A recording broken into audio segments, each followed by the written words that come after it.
В Национальном онкологическом центре на учете в настоящее время находится 6750 человек. Данные на самом деле неутешительные, но тенденция к увеличению онкозаболеваний наблюдается во всем мире.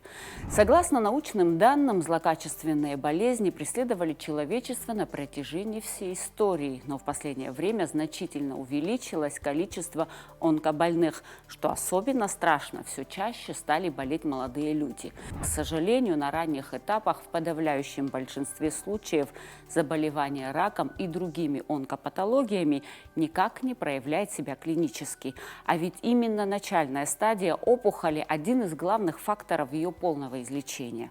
Это значит, что важнейшее значение здесь имеют профилактические обследования. Ранняя диагностика может в буквальном смысле спасти пациенту жизнь. Мы побывали в Национальном онкологическом центре и узнали, как решаются вопросы оказания медицинской помощи, лекарственного обеспечения и оснащения медучреждения. Вы смотрите программу «Пациент». Мы выходим в эфир по вторникам на канале Абхазского телевидения.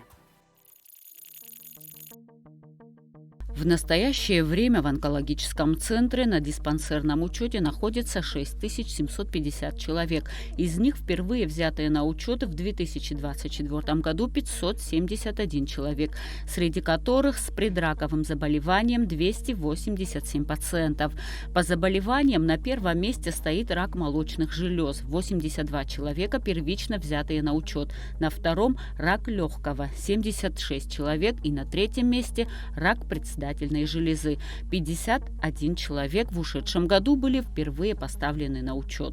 Если сравнивать за 3 года, с 2021 по 2024 год, значит, у нас увеличение на 11% количества первичных. Это я говорю о первичных больных, которые в течение года выявились с диагнозом рака, и мы взяли на диспансерный учет.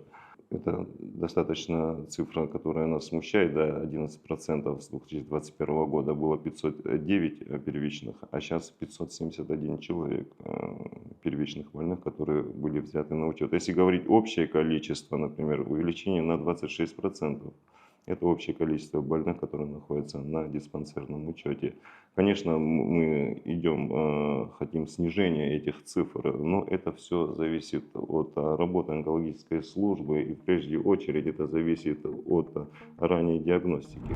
Онкологическое заболевание может возникнуть у любого живого организма в любом возрасте. При этом риск увеличивается с возрастом. Считается, что в более 64% случаев заболевания выявляются у людей старше 65 лет. Тем не менее, в настоящее время онкологи говорят об омоложении таких пациентов. Все чаще болезнь диагностируется в возрасте до 40 лет. С чем это связано? Это с образом жизни связано в 21 веке. Что мы кушаем? Еда, питание, дыхание, ультрафиолет и так далее, и так далее, и так далее. Все эти факторы ведут к увеличению онкологических заболеваний. Что мы имеем? Кстати, если по цифрам посмотреть, у нас данные такие же, как в Российской Федерации. Немного разнятся, но в целом они одинаковые, как и по всему миру, как и в Российской Федерации. Просто у нас популяция у нас небольшая, да, поэтому мы это больше здесь видим. А когда большое население, там многомиллионный город, да, там это поменьше все это видится. Рак молочной железы – самая частая причина смертности среди женщин в возрасте до 55 лет. Иными словами, каждая 8-я женщина в мире заболевает таким видом онкологии. По статистике, за 2024 год в центре зарегистрировано 82 случая впервые выявленных пациентов. При этом врачи отмечают, что за последние 2-3 года обращаемость пациентов увеличилась. За прошедший год кабинет маммолога посетило 1625 пациентов.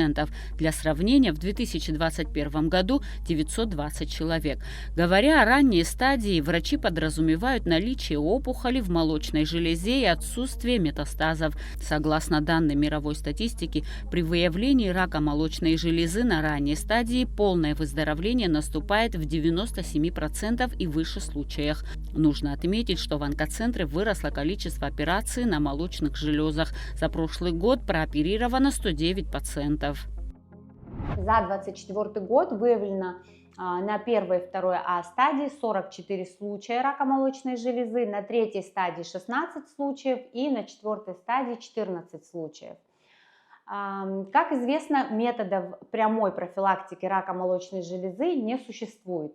Вторичной профилактикой рака молочной железы является скрининг. Что такое скрининг? Скрининг – это выявление заболевания на доклинической форме, то есть на ранней форме, когда женщина еще может не прощупать опухоль. Золотым стандартом диагностики рака молочной железы является рентген-маммография. Рентгеновская маммография рекомендуется женщинам, достигшим 40-летнего возраста.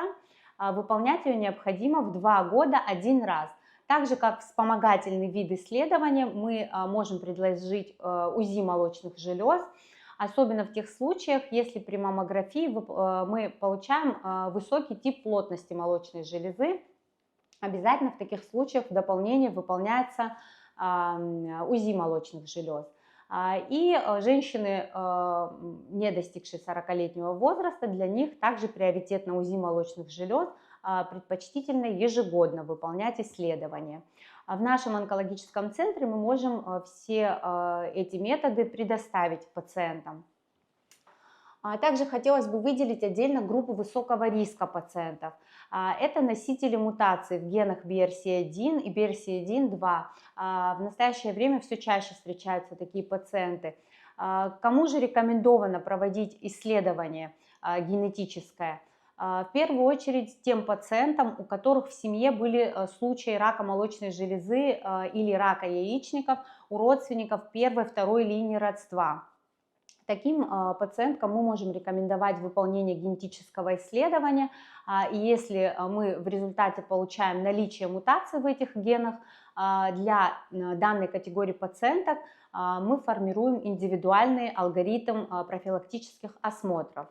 Хотелось бы призывать пациенток обращаться в целях профосмотра, так как при выявлении данного заболевания на ранних стадиях успех выздоровления возможен в большом проценте случаев, в 98% случаев. Поэтому, конечно же, профилактика – залог здоровья. В данном случае обращение в целях профосмотров является залогом благополучного лечения.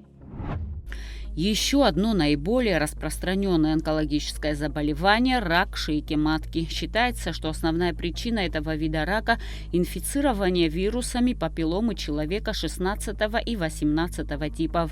Вирус внедряется в ДНК клеток, в результате они мутируют и начинают активно делиться.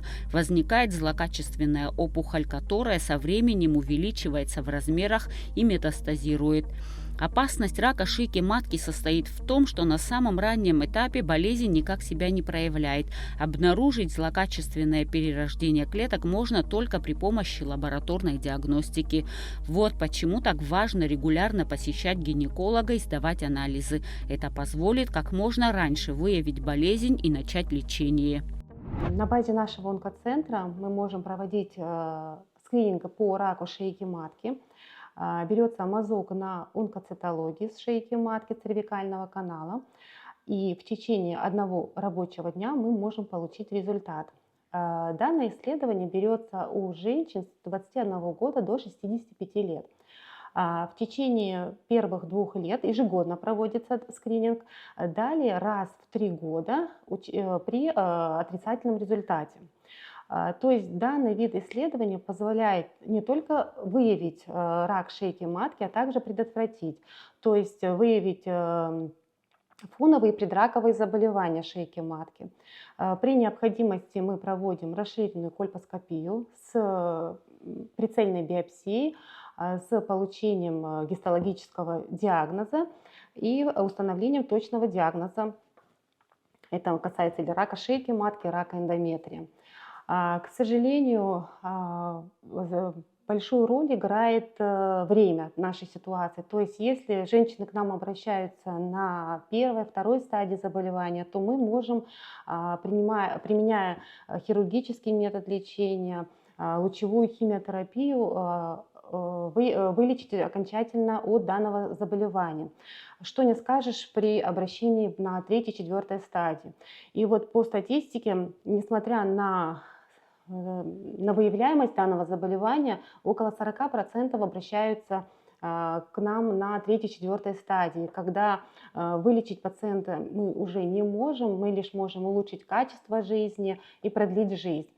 За 2024 год выявлено было, вот по нашей статистике, 20 случаев рака шейки матки, 20 рака тела матки, 14 случаев рака яичника.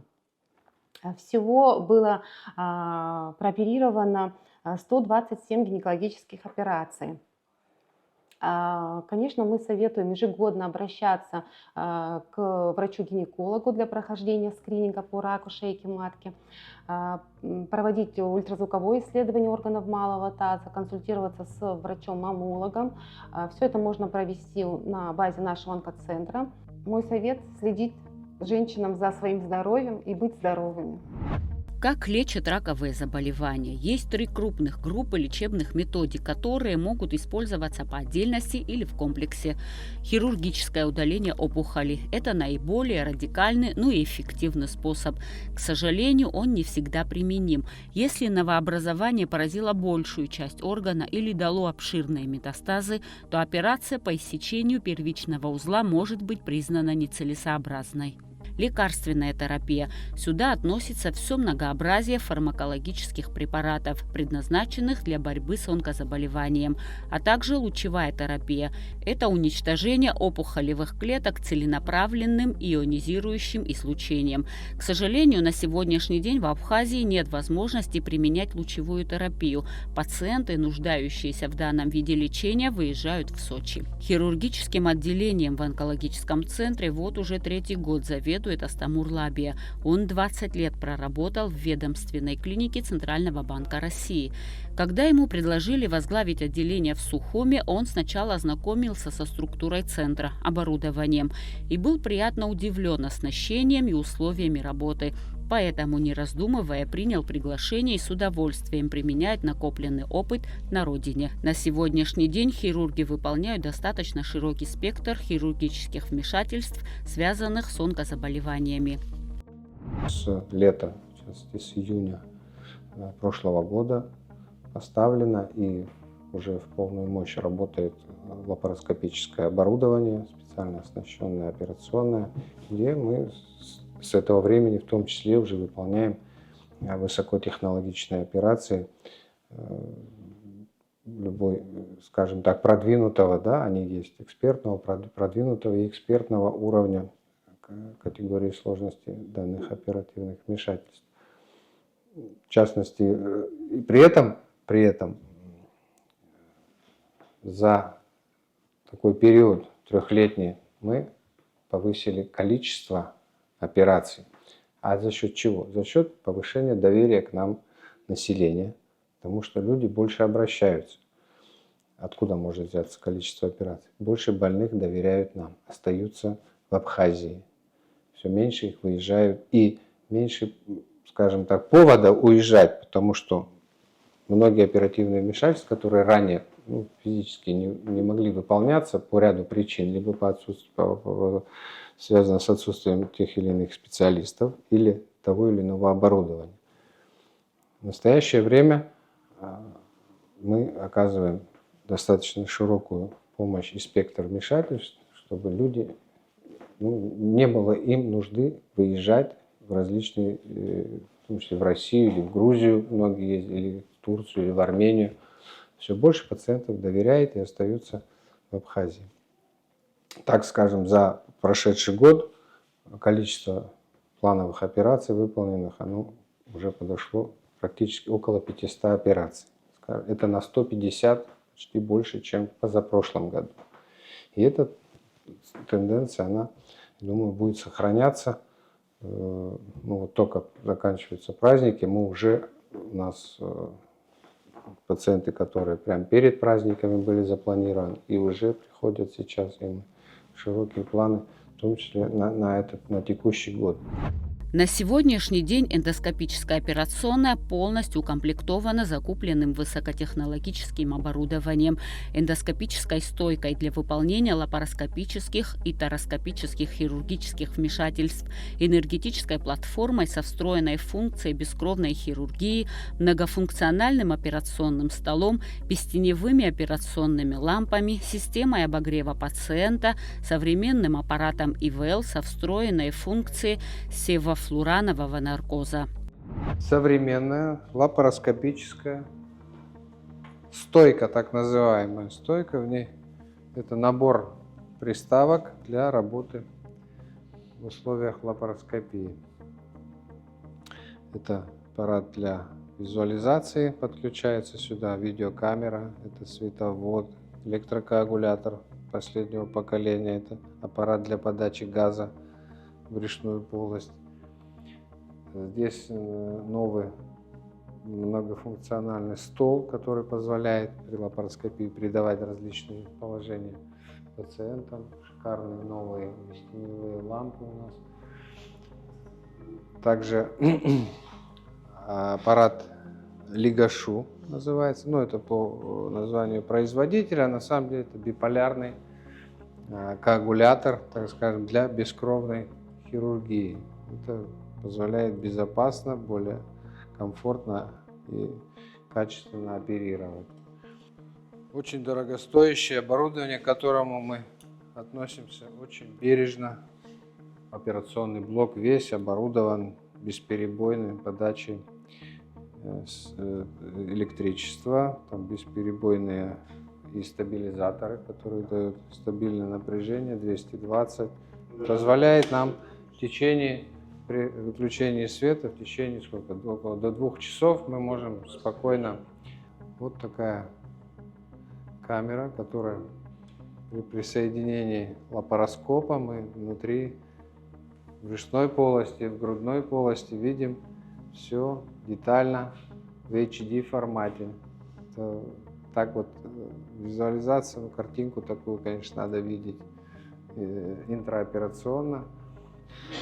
Данное оборудование позволяет проводить как небольшие диагностические процедуры, как лапароскопия, взятие биопсии для уточнения характера опухоли или уточнения постановки диагноза, так торакоскопические, которые мы уже внедряем и выполняем совместно с торакальными хирургами, до самых сложных современных онкологических операций. Вот такое у нас оснащение есть в арсенале. И мы с июня, как появилось оборудование лапароскопических и в том числе торакоскопических, около 30 операций мы уже выполнили, различные сложности. Все пациенты у нас прошли гладко, как говорят хирурги. И будем дальше развивать. По поводу инструментария, снабжение у нас хорошее за счет выделяемых средств правительством, Министерством здравоохранения. Наши врачи совершенствуются. Мы даже вот приобрели тренажер, симулятор для того, чтобы для лапароскопических не все доктора им владеют, да, но или кто-то владел в меньшей степени. Для улучшения навыков есть специальный тренажер, на котором можно отрабатывать навыки оперирования. И тогда у нас будут формироваться более мощные бригады для выполнения и еще более сложных оперативных вмешательств. Так что мы растем и останавливаться не собираемся. Хотим, да, чтобы к нам приходили и молодые специалисты, которым можно, скажем, взращивать свои молодые кадры, передавать тот опыт, который нами накоплен. А он немалый, поверьте. И ребятам не будет необходимости, да, конечно, поездить, посмотреть на конгрессы, на мастер-классы. Это всегда необходимо. Но не всегда все могут.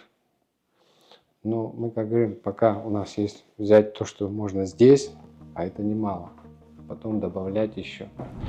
Более 27 миллионов рублей направлены из республиканского бюджета на оснащение онкологического центра Абхазии в прошлом году. Минздрав также передал онкоцентру служебный автомобиль, приобретенный на средства из резервного фонда президента.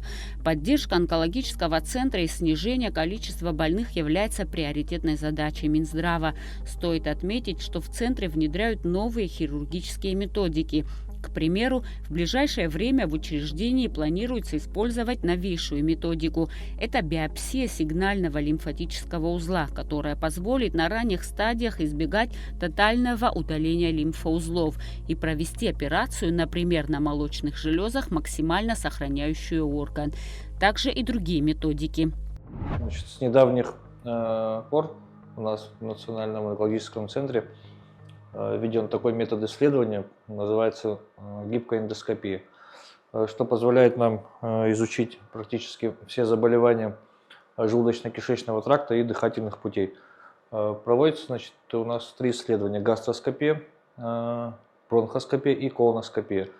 Все оборудование новое, соответствует всем последним современным требованиям, с возможностью выполнения биопсии с дальнейшим гистологическим исследованием.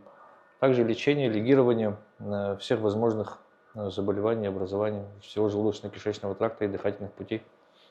Это дает большие возможности на догоспитальном этапе, на этапе исследования и обследования больного, выявить, обнаружить те или иные злокачественные или доброкачественные образования, что, конечно же, мы тем самым выигрываем намного больше времени. Вот. Образование может быть, но оно может не беспокоить человека. А с помощью этих методов исследования мы видим образование, мы можем забрать это образование, провести исследования гистологические, у нас уже будет верификация диагноза. Оборудование у нас новое, пользуемся мы уже в течение месяцев 2, наверное, где-то так. Вот. Довольны, мы довольны, пациенты, главное, довольны и соответствуют всем необходимым требованиям современным. В центре функционирует современная гистологическая лаборатория, единственная в стране, которая выполняет все виды подобных исследований, в том числе срочные, чтобы уже во время операции определить объем вмешательства. Кроме того, в лаборатории проводятся иммуногистохимические исследования. Практически все химиопрепараты пациенты получают бесплатно. Что касается химиотерапевтического лечения, то следует отметить, что существуют препараты, да, химиотерапевтические первой линии, второй линии, третьей линии. Первая, вторая линия, значит, у нас идет поступление препаратов первой, второй линии, финансируется фондом обязательного медицинского страхования. Большая благодарность руководителю этого фонда. У нас бесперебойное обеспечение препаратами первой и второй линии. Да, существуют определенные проблемы по некоторым препаратам. Существует не у нас, а существует Российская Федерация. Всем известно, что мы препараты получаем с Российской Федерации. Но у них там эта проблема.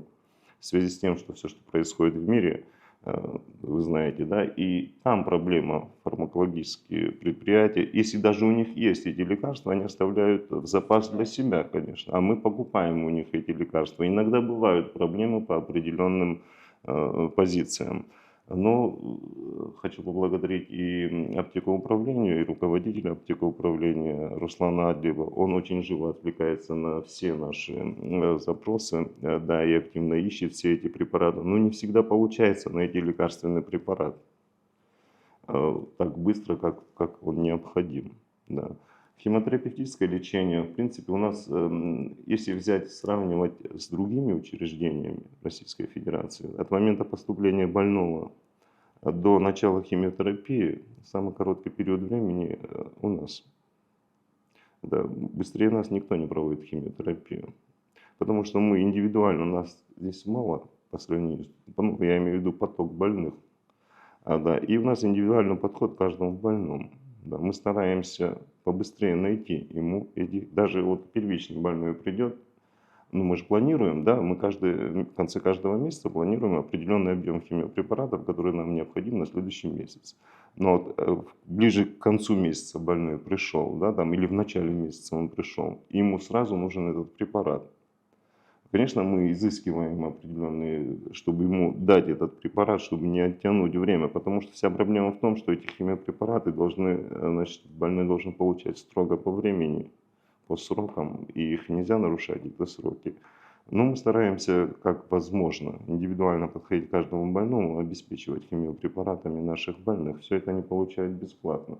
Это я говорю о химиопрепаратах. Я не говорю еще о общих препаратах, которые тоже больные здесь, которые в стационаре у нас здесь находятся. Да, мы им запрещаем вообще что-либо приобретать из общих препаратов. Мы им все отдаем. Государство покупает необходимое количество общих препаратов. Это имеется в виду операции, послеоперационном периоде, лекарственные препараты. Да, это несет определенную финансовую нагрузку, но эти онкологические больные не должны ничего покупать. Потому что это отдельная когорта больных вообще. Да, и к ним отношение совсем другое.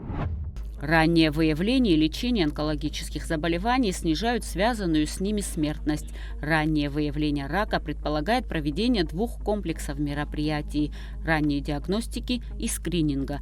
В этом году онкологический центр планирует поэтапно провести скрининговую программу во всех районах Абхазии. Данная программа охватит определенные женские патологии. Это позволит выявить существующую картину и на ранних этапах предотвратить тяжелое заболевание. С организационной точки зрения скрининг отличается большей сложностью и ресурсоемкостью, поскольку требует специального оборудования и персонала.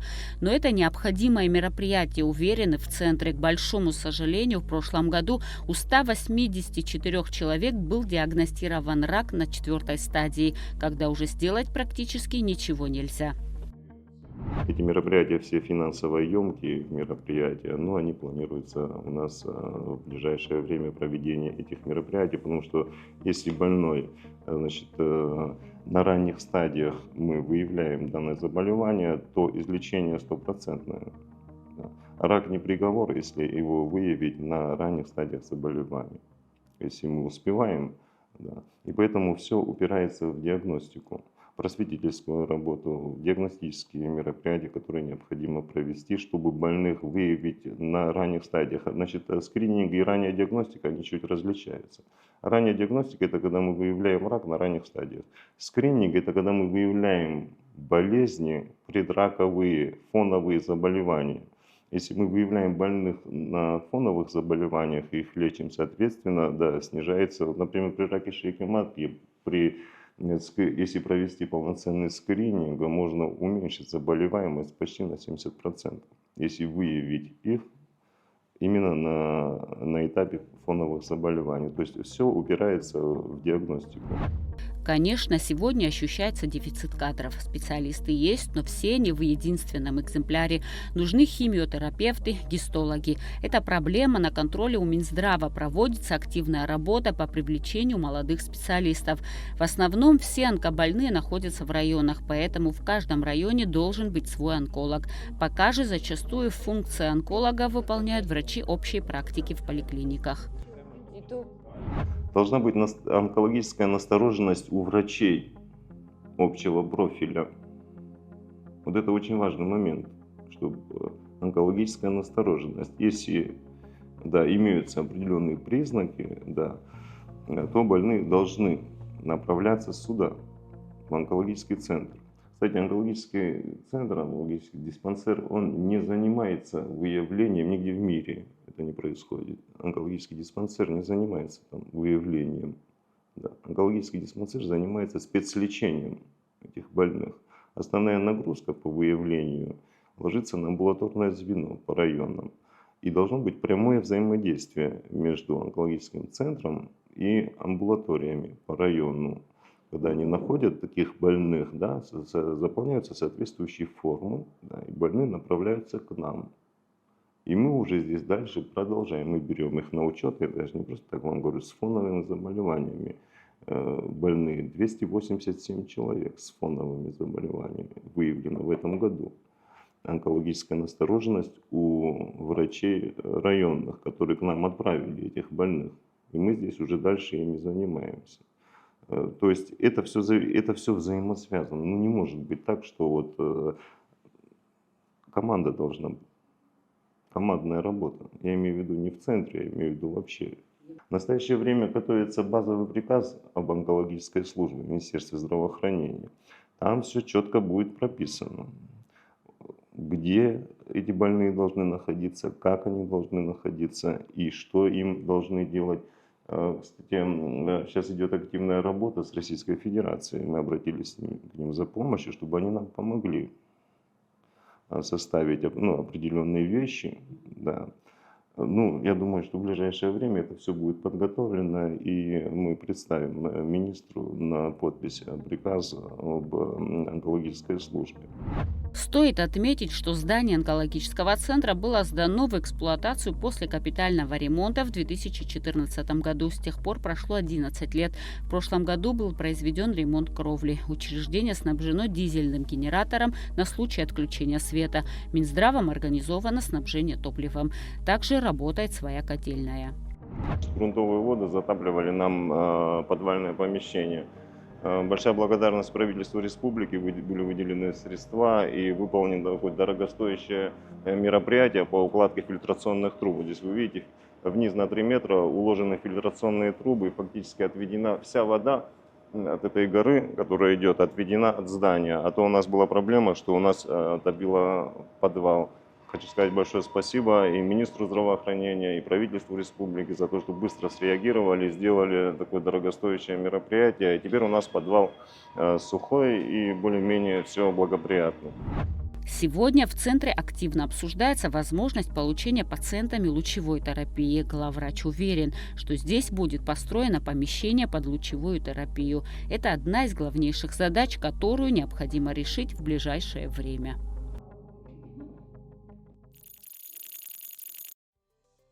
Многие виды рака излечимы при своевременной постановке диагноза и назначении лечения.